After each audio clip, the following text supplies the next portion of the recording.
Yo, what's going on, guys? Welcome into the Fantasy Stock Exchange channel. Today on the channel, we've got wide receivers. We're ranking them. We're going 1 through 8, but first we're hitting the intro. Are you ready, Jerry? I'm ready. Just want to make sure you're ready, brother. Show me the money.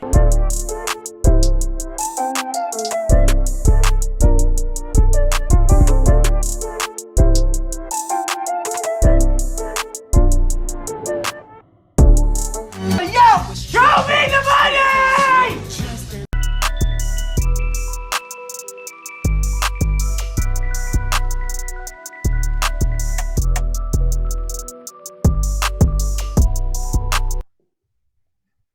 Danny, that was an unnecessary point at the camera, but it doesn't matter because I'm going to do it too. Wide receivers 1 through 8. We're very excited to get this started.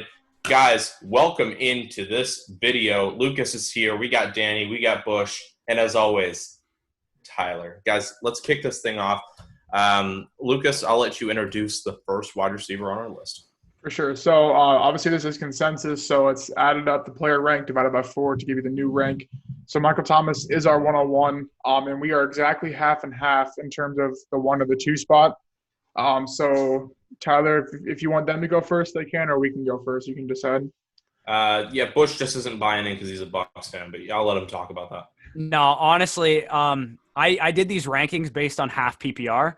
If this were full PPR, I would have Michael Thomas 101. But or sorry, not 101, but fucking the 1 at the Full receiver take. position. I have Tyreek. I have Tyreek Hill at 1. Personally, I just I like the ceiling of Tyreek Hill better than Michael Thomas. I know Michael Thomas will give you the 18 to 20 point weeks, like if they're going out of style because he catches 11 passes a game. But yeah, I need those 40 point weeks if I'm going to spend a first round pick on a receiver, and that's why I have Tyreek Hill at 1. For sure. I mean, just touching upon Thomas, I currently have him at number 2. Again, we're going to mention the next guy on our list as well, but it's either him or the next guy we're going to talk about that's going to lead the league in targets. I don't think it's any other person in the league, quite frankly, if you bet on anybody else. Give me Julio over the next guy to get more targets. I don't think – I love Julio. I think he's going to get a lot of targets. I just don't even think he comes near these two guys, to be quite honest. But just touching upon that, again, Michael Thomas, as safe as it gets, he's probably going to be around a mid-first round pick. Again, that's where I'm kind of hammering out my running back, so I'm probably not going to get a lot of exposure to MT this year, but he's going to be a really good safe option. Again, my wide receiver too, so no complaints here being the consensus 1 across the panel.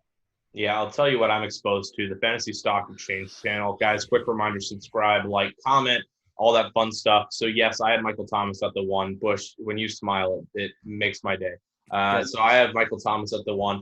It's just a volume standpoint. I'm 100% committed to the fact that volume, I think it'll go down just a touch, but that still makes him the 1. He was so above everyone else.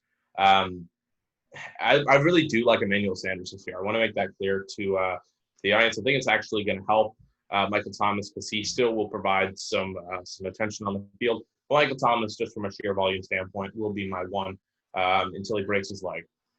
Yeah, he's probably like the worst wide receiver 1 in the last 5 years. Like no one wants to draft him because without AB, like because AB was just so much better in the red zone than Michael Thomas has ever been in his career. So like at least with Antonio Brown when he was like the wide receiver 1 every year for like the last 5 years, you knew you were getting like 12 plus touchdowns out of him too. Dude, like the only 2, obviously, like we don't like the guy now, but like I want to say it was 2013, 2014, 15, 16, that range where like the most consistent guys from both a yardage and a touchdown standpoint you were getting each year were Antonio Brown and Odell Beckham.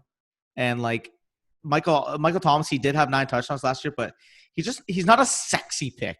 That's the thing with him. Like he's probably going to be consistent for you all year. He's going to lock in that wide receiver 1 spot in your lineup. But like just compared to the past, like he doesn't really bring you like as much as excitement, and that's crazy to say. That's why I have Hill 1. It's because he doesn't bring the ceiling that AB used to when he was the wide receiver. And it's crazy to say for a guy who's coming off the reception record yard. I know, like it's crazy. And I think the receiver position in general bounces back from like a progression or a regression to the mean perspective because like he was like 60 points ahead of the next closest receiver, and I don't think there's a chance in hell that happens again.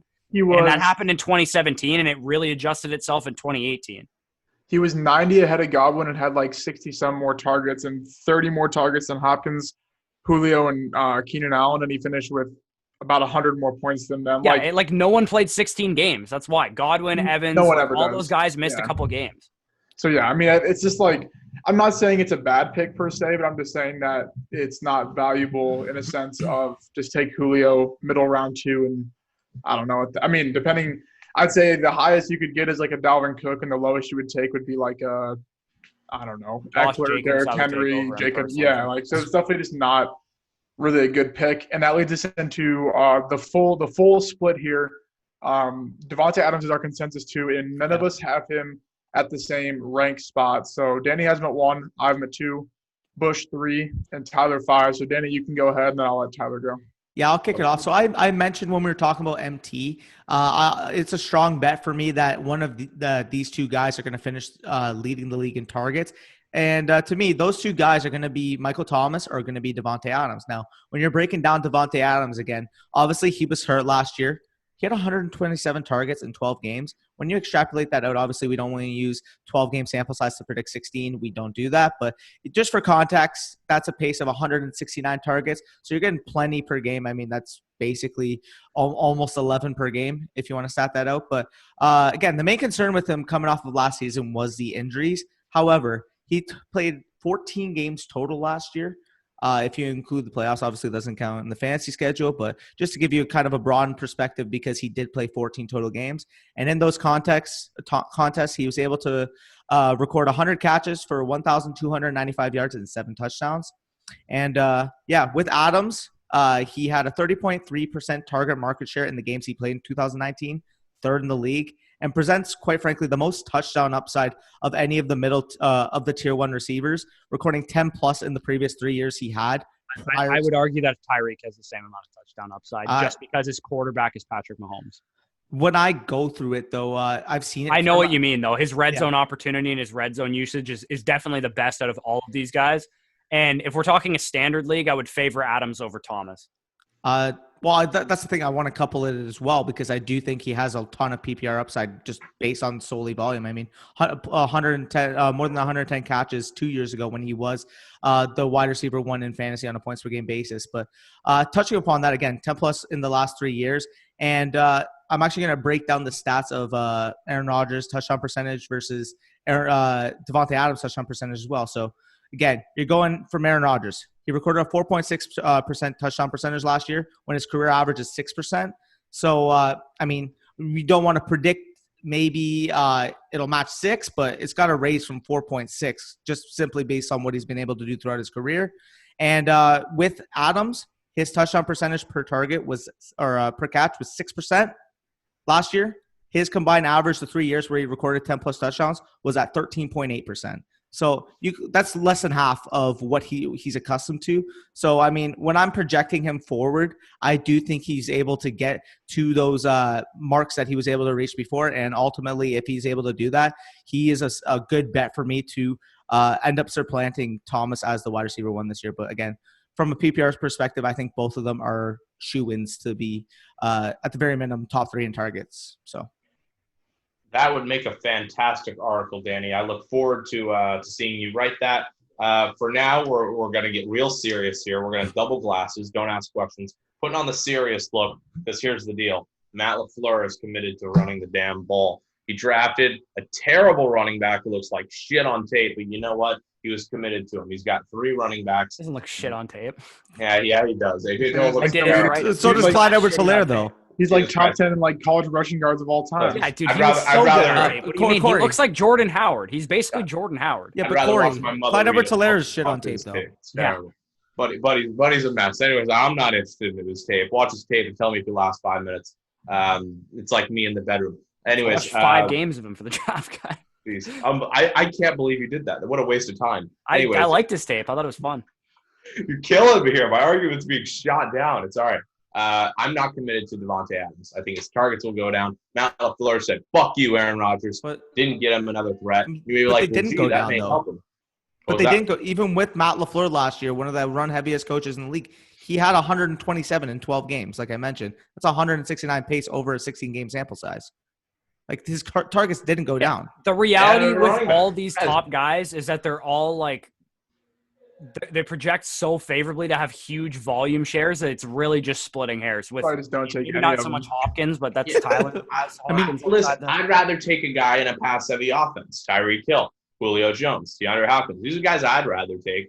Yeah, but all those guys aren't going to have the same amount of targets. Michael Thomas That- isn't in a pass-heavy I offense. can't. that's going to be in the draft Hill. guide because that gets brought up a lot. That in a pass-heavy offense, but what does that really mean? So basically, what I'm doing is I'm breaking down. Say, okay, relatively to probably top 5 receiver, they get what 25% target share with the occasional 30%, and that's what Michael Thomas had last year. 30.3 for Adams last year. 25% target share. Like Tyreek Hill does not get that. He gets probably No. 22 to 21, but Davante Adams has 25. So like what I'm saying is that's going to compare based on team trends, coaching trends, player trends, what that would actually come out to based on history. So like a pass-happy offense for the second, not even really the second option on the Chiefs is different than a run-heavy offense, Davante Adams. If that makes sense, kind of the way it. So they're pretty equal. But I don't know. I just think these top 5. Actually, no. I think I have a tier of 4. I have so do I. Hopkins behind the other guys. Yeah, but I have Hopkins at tier. I think the top 4 are literally like in PPR, half PPR, and standard. They might all be in a different order for me. Like it's that close that it's just really just a tiebreaker for me. Like for some of these things. Unbelievable. I think Adams going to be my consistent one. Honestly, I think I'm all in on him this year. He'd be like 2 for me in like most other formats other than full PPR. Probably. Danny is willing to take Davante Adams at the 105. Big facts. Anyways, I wouldn't take any of these receivers in the first round. Quite frankly, probably not even. I'd take in the top Tyreek 50. in the first round. You're gonna- I wouldn't take any receiver. I'd take this Thomas and Tyreek in the first round personally. Danny's Next up, not that committed to maybe Davante I like the Adams. one He to knows eleven. the targets aren't there. Next Jump up, on. as Bush They are. segued into it, Tyreek Hill is his wide receiver 1. We have him at the 3 and the 4 between the rest of us. So Bush, why do you have him at the wide receiver 1? Because fantasy football isn't hard. You pick the guy who's attached to the best quarterback in the NFL. And Oh, DK Metcalf. Yeah. yes, but Yeah. sneak preview for Wait, the draft. Allen guy Robinson? Wait, may no. or may not be my breakout. Amari Cooper, dude. What are you talking? But stop. Lucas Allen Robinson. What are you? Tyreek Hill, if you play in any kind of league that gives you bonus points for big plays, which I do, and I think everyone should, Tyreek Hill gets an edge in that perspective over Thomas, over Adams, over even Julio, because quite frankly, Tyreek Hill is the best deep threat in the history of the NFL. And I'm not even exaggerating when I say that. His stats are better than Randy Moss's from deep game and Deshaun Jackson's, who are like, and actually Jerry Rice is pretty good deep well also. And Jerry Rice is just good at everything. yeah, Jerry Rice is just good at everything. But Tyreek Hill is literally the best deep threat in the NFL. And he's the best deep threat in the history of the NFL. He strikes fear into your opponents. If you have to play Tyreek Hill, if you're down 30 points and Tyreek Hill is the only guy left to play, you might lose still, because Tyreek Hill also contributes as a runner. They give him jet sweeps and all that stuff. They give him shovel passes on the goal line. They let him do punt returns when it's a close game. Like, he could give you points in other ways other than just being a receiver, on top of the fact that he's attached to the best quarterback in the league and he's the best deep threat. Strikes fear into his opponents, strikes fear into his kid. We'll cut that. I completely agree. Oh, God. That's not terrible. nice. Anyways, now Daddy has to edit this. So No, I'm We're not keeping editing it. Keep it in. He I did don't it. know he doesn't edit these videos. Anyways, No way in heck I'm editing this. I have way too many videos to edit. LOL. Yeah, That's I mean, a video. It's just a guy that I'm never going to rank at the 1 because ultimately, unless he hits and plays all 16 games or I don't know. I just Got think hurt week 1 last year. Okay. Guys. Like week 1 he went down. Can we all agree at Well, the very least, because obviously we have the Drafters affiliate. We'll plug that after. But in best ball, Tyreek is the one in best ball, and it's not close in my opinion. Yeah, And best I ball mean, is the it's I don't like the whole like boom bust in best ball because like subjective too. If you don't have a floor, your team isn't like so. Yeah, but like He has a higher floor than most people think he does. yeah, but like Thomas was probably like still high up there because he's gonna get you to 19 a week, which And that is full PPR too. That I just yeah. So I mean, yeah, he's definitely up there. And then the guy that we have next at our 4 is Julio.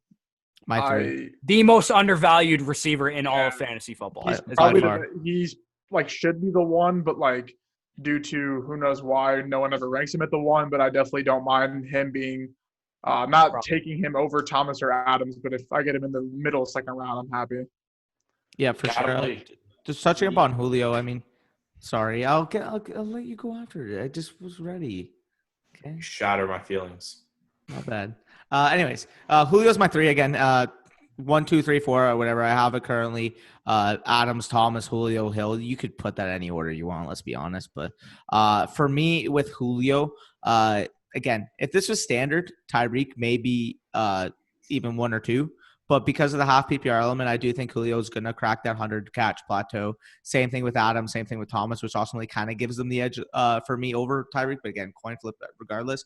With Julio, he's consistent. You know what he's going to get you. He's going to get you 100. He's going to get you 1,400 yards, and he's going to get you probably 5 to 7 touchdowns each year. I mean, he is the most underappreciated asset because people think that all of a sudden that he's over 30, he's just going to fall off a cliff.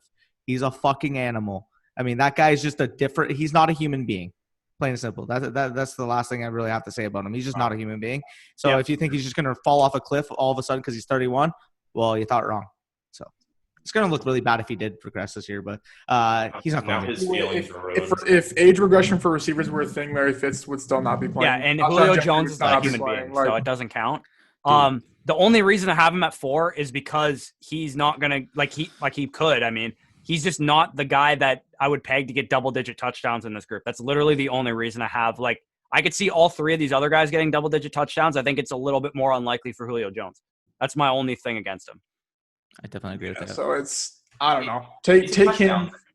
I think that's pretty blatant. It's a touchdown issue. I don't think anyone's really doubting his abilities to put up yards, his abilities to get receptions. He should still be a first-round pick, though, even without the touchdowns, in my opinion. I think he should be the 111, 112, which is, I believe, where I have him ranked. Yeah, I mean, I hate how people you can't draft him expecting touchdowns because to be honest, it would have happened by now. You know what I'm saying? So, in his 10th year.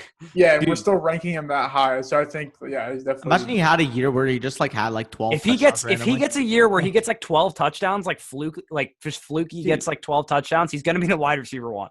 Yeah, but like I said, it's probably not going to happen, though. He's probably going to have 8 touchdowns maximum, but that's still really good. It's common sense why it doesn't happen. Not that Matt Ryan can't hit him. It's because there's 3 dudes covering him in the end zone. And Dirk Cutter's their offensive coordinator, and he can't fucking run a red zone offense to save his life. That's why you just draft Calvin Ridley and Julio and stack them both.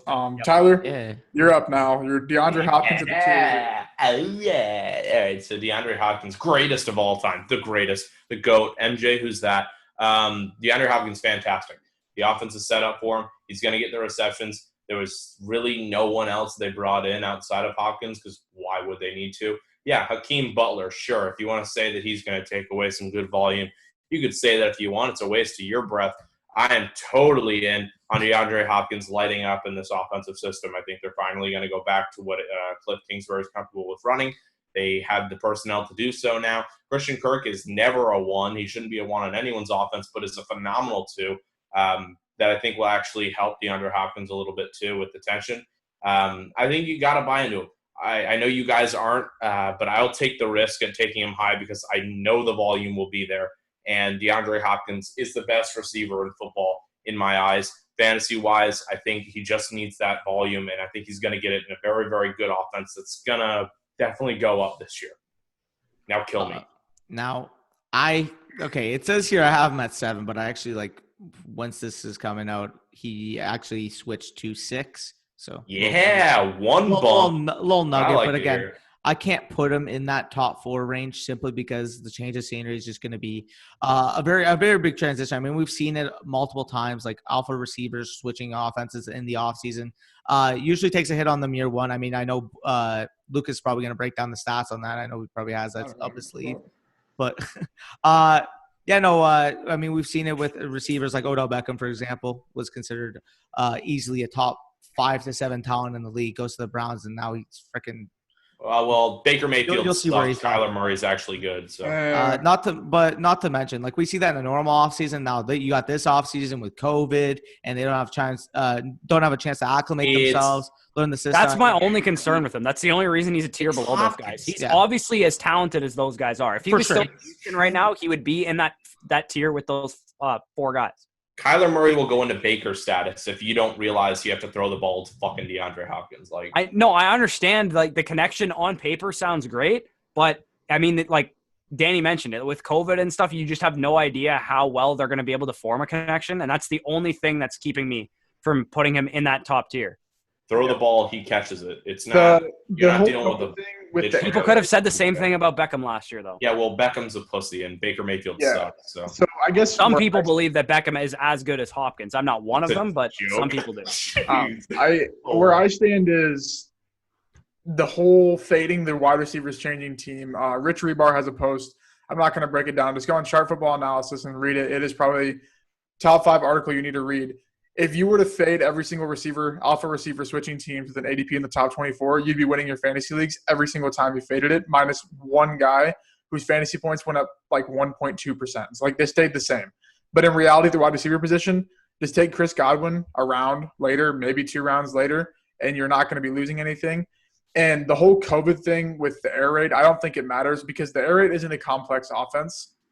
It is a timing offense, if that makes sense. So it's a lot of just Kyler's going to go up there and he's going to call what route combination you want to run. And I'm sure him and DeAndre Hopkins have been working out and doing all that. So I'm not really worried about that at all. And I think Hopkins is definitely top 4 receiver in the NFL in terms of knowledge, talent, skill. So like, I'm not worried about that aspect. I'm worried that a traditional air raid, no player gets a 25% market share, even with X amount of pass attempts. And I don't really think they're going to be throwing the ball a ton. So I'm just going to take the probability of players switching teams.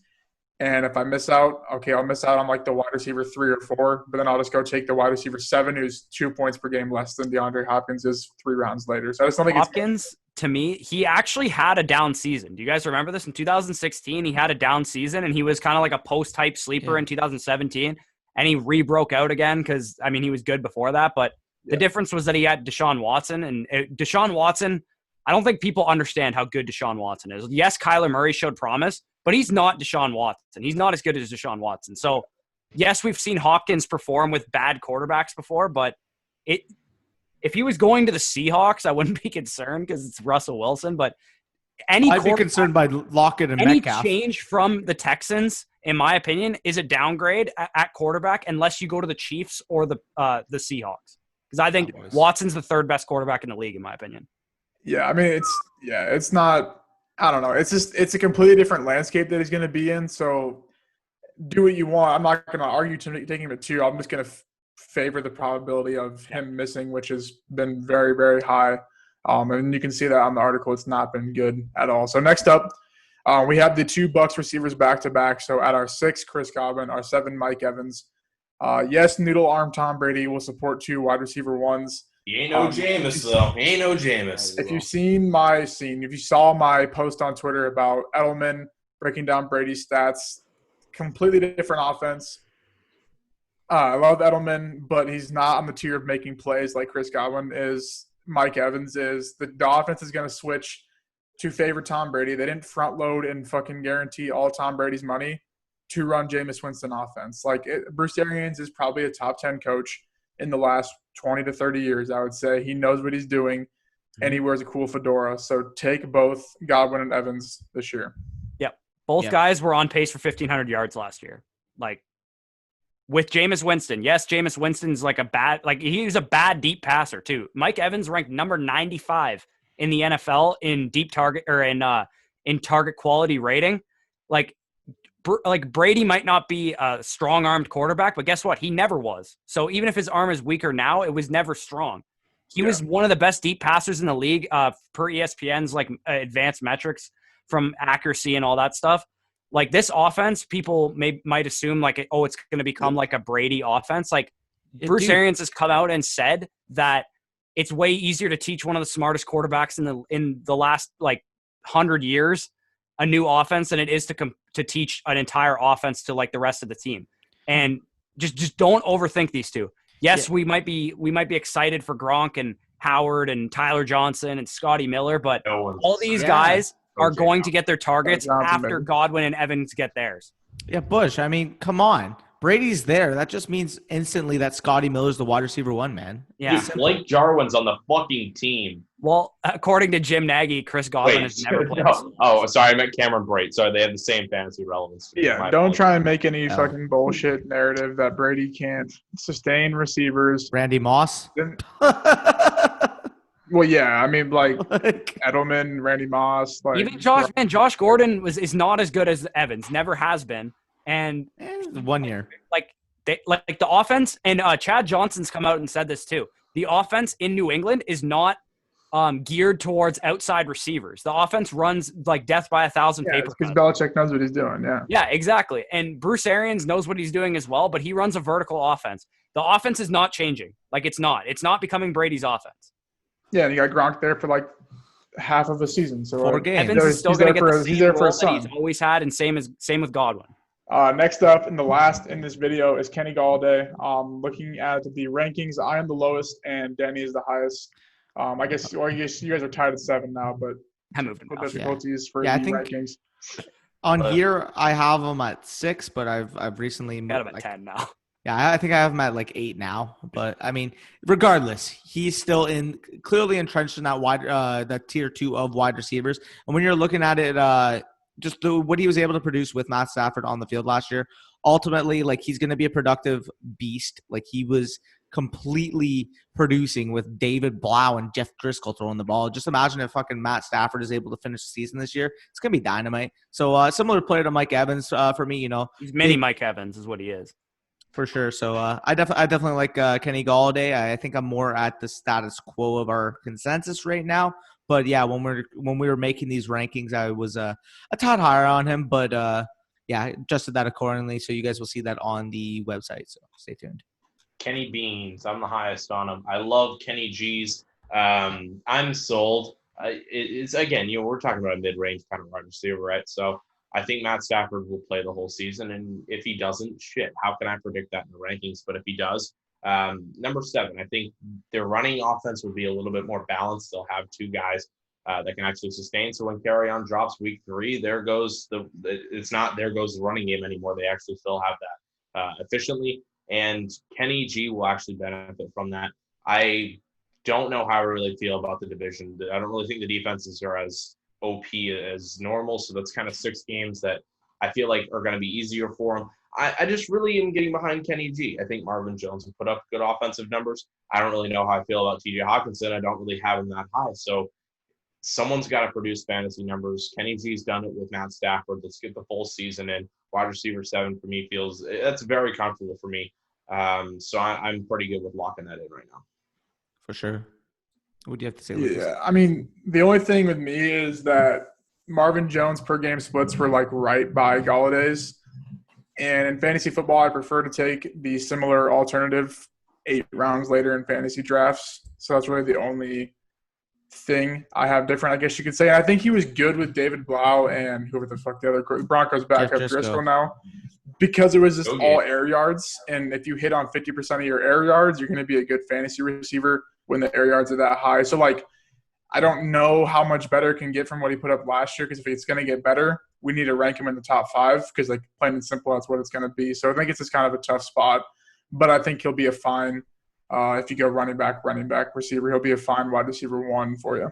The thing I like about him is he led the league in touchdowns last year. So that's the thing I like about him. I know you don't want to like totally bank on touchdowns with people, but he was like one of the best. He had 15 red zone targets last year. One of his red zone target location rate like ranked as one of the higher percentages of his targets. So, I mean, like they look to him down there, and I expect him to get 8 to 10 to 12 touchdowns or whatever. And I think that's definitely going to help his weekly upside because I don't think he's going to get more than 130, 140 targets probably. Yeah, for sure. I mean, Kenny G's very intriguing player, especially if Matt Stafford's able to come back and play the season like we believe he can. Again, yeah, as Corey mentioned, as Lucas mentioned, he could be an underrated asset even where we have him currently ranked. So definitely an intriguing option as your wide receiver 1 if you go running back early. So what do you have to say, Tyler? I know you want to chime in. Yeah, I tell you what's really an intriguing option is lasting your fantasy season with a podcast that's really going to bring you the numbers. It's going to bring a smile to your face. Where can you find that podcast? You look up Notorious. No, I'm just kidding. You look up nothing because it's right down below. You see that subscribe button? See how it's unclicked? That's great. Hit that. Hit the bell. Maybe hit the like too. I'd love that.